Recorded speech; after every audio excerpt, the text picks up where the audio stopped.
ROSEMONT, ill. For someone once revered as one of the most feared mixed martial arts heavyweights in the world, Fedor Emelianenko doesn't cut a necessarily imposing figure. The legendary Russian is 41 now, but even when he was much younger, his soft-spoken nature and humility didn't help strike fear into his opponents. Instead, they just watched what he did during a stretch that saw him go 31-1 over nearly a decade, and that was enough. But fans always cast a little doubt on Emelianenko's superiority. Despite a 27-fight winning streak, because he wasn't fighting in the UFC during his run, there always were critics wondering what would have happened had he not been fighting for Pride in Japan.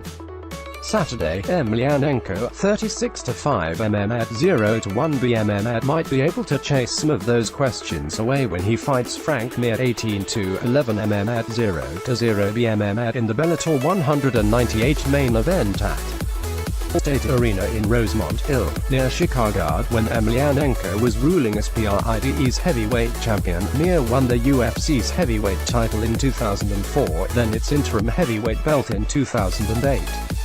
A fight between the two is one hardcore fans were pining for more than a dozen years ago. Now it finally will happen under the Bellator banner as part of the promotion's ongoing heavyweight tournament. The winner will advance to a fight against Charles Sonnen in the semi-finals. Frank Mir is a remarkable and strong fighter, and I'm very happy to fight him, Emelianenko told USA Today Sports. This was a fight I was looking for some time, as well. There was a time he was one of the best fighters, so he occupied the top of the rankings. During my career I watched his fights, and I followed his career.